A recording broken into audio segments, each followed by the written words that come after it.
इस नाम को सुनते ही अपराधी थर थर कांपने लगते हैं। अंडरवर्ल्ड के बड़े बड़े माफिया पनाह मांगते हैं। दिस दैट बतियाने वाले नेता भी सह में रहते हैं।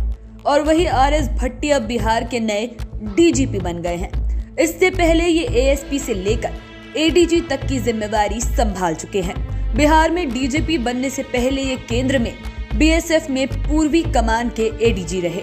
डीजीपी पद के लिए गृह विभाग की ओर से अधिसूचना जारी होते ही सोशल मीडिया पर ये छा गए। गूगल पर इनके बारे में सर्च किए जा रहे हैं। ऐसे में आज आरएस भट्टी के बारे में बताएंगे। पहले 5वें नंबर की बात करते हैं।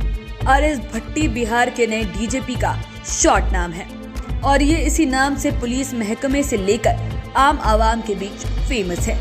लेकिन इनका पूरा नाम राजविंदर सिंह भट्टी है और ये 1990 बैच के यानी कि 1990 बैच के कड़क आईपीएस अधिकारी के रूप में जाने जाते हैं। दरअसल आरएस भट्टी के नाम की अधिसूचना जारी होते ही सब चौंक पड़े, क्योंकि 1990 बैच के आईपीएस आलोक राज का नाम सबसे ऊपर था। वहीं एक और नाम मनमोहन सिंह का भी था। लेकिन कहा जाता है कि छपरा शराब कांड की गंभीरता को देखते हुए सरकार की ओर से आरएस भट्टी के नाम पर मोहर लगा दी गई। आपको बता दें कि राजविंदर सिंह भट्टी पंजाब से आते हैं और ये चंडीगढ़ के मूल निवासी हैं और इनका कार्यकाल 30 सितंबर 2025 तक के लिए है। अब बात करते हैं चौथे नंबर की। हम बात कर रहे हैं आरएस भट्टी की। ये अपराधियों के लिए जितने कड़क है उतने ही अपने नौकरी और कर्तव्य के प्रति ईमानदार हैं। और खास बात की इनमें ईमानदारी भी कूट कूट कर भरी हुई है। इनकी ईमानदारी इनकी संपत्ति से भी पता चलती है। 27 सितंबर 1965 को जन्म लेने वाले आरएस भट्टी की शादी अमृता भट्टी से हुई है। मीडिया रिपोर्ट्स के अनुसार संपत्ति के नाम पर इनके पास खेती की जमीन, कुछ बैंक बैलेंस निवेश है। खास बात की पुलिस सर्विस में रहते हुए भी इनके पास पर्सनल लेवल पर कोई भी लाइसेंस हथियार नहीं है।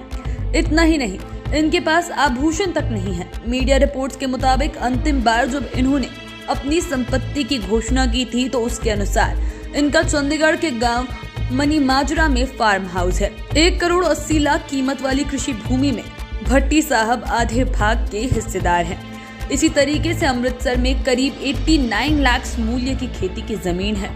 इसमें भी इनका 50% का शेयर है। बैंक आदि कंपनियों में 67 लाख के करीब निवेश डिपॉजिट है। वहीं 15 लाख की कार है, लेकिन इसके लिए 10 लाख का लोन भी लिया है।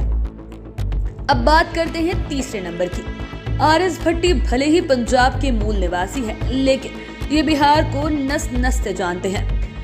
बिहार इनके लिए नया नहीं है। दरअसल बिहार इनका पुराना कार्य क्षेत्र है और इन्होंने डीजीपी बनने के पहले बिहार में एएसपी से लेकर डीजी तक की जिम्मेवारी संभाली है।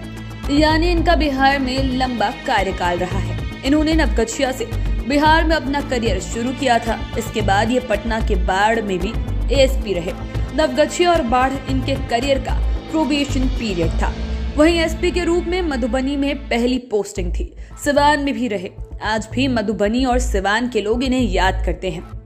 इनके अलावा जहानाबाद, गोपालगंज, पूर्णिया आदि जिलों में एसपी के पद पर रहे हैं। ये पटना में तो एसपी, सिटी एसपी के साथ ही पटना जोन के आईजी की जिम्मेवारी भी निभा चुके हैं।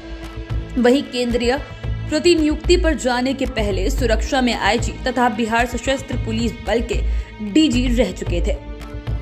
अब बात दूसरे नंबर की। आरएस भट्टी के डीजीपी बनने से बिहार के लोगों में जबरदस्त उत्साह है। लोगों में जितना उत्साह है, अपराधियों में उतनी ही अधिक दहशत है। इतना ही नहीं, भ्रष्ट पुलिस वाले भी सहमे हुए हैं। लेकिन सबसे बड़ी बात है कि ये मुख्यमंत्री नीतीश कुमार की पहली पसंद है।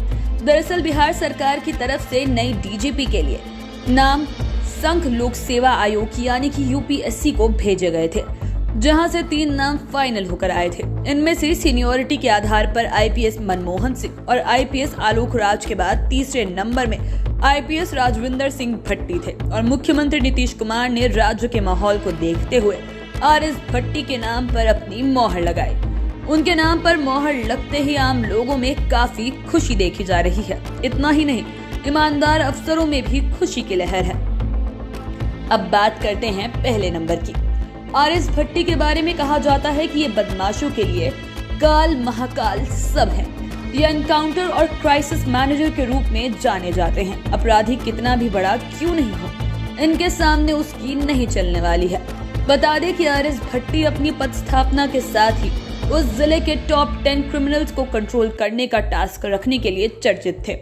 इतना ही नहीं, बिहार कैडर मिलने के बाद ये अपने शुरुआती करियर से ही चर्चा में आ गए थे। दरअसल आईपीएस के रूप में करियर की शुरुआत इन्होंने बिहार के नवगछिया से की थी। नवगछिया में प्रोबेशन के दौरान ही इन्होंने कुशो कुंवर के आतंक से लोगों को निजात दिलाई।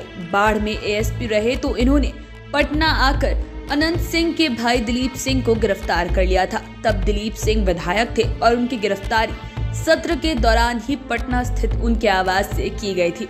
आर एस भट्टी की पहली पोस्टिंग एसपी के रूप में मधुबनी में हुई थी। इसके बाद तो पटना में उनकी पोस्टिंग सिटी एसपी के रूप में हुई।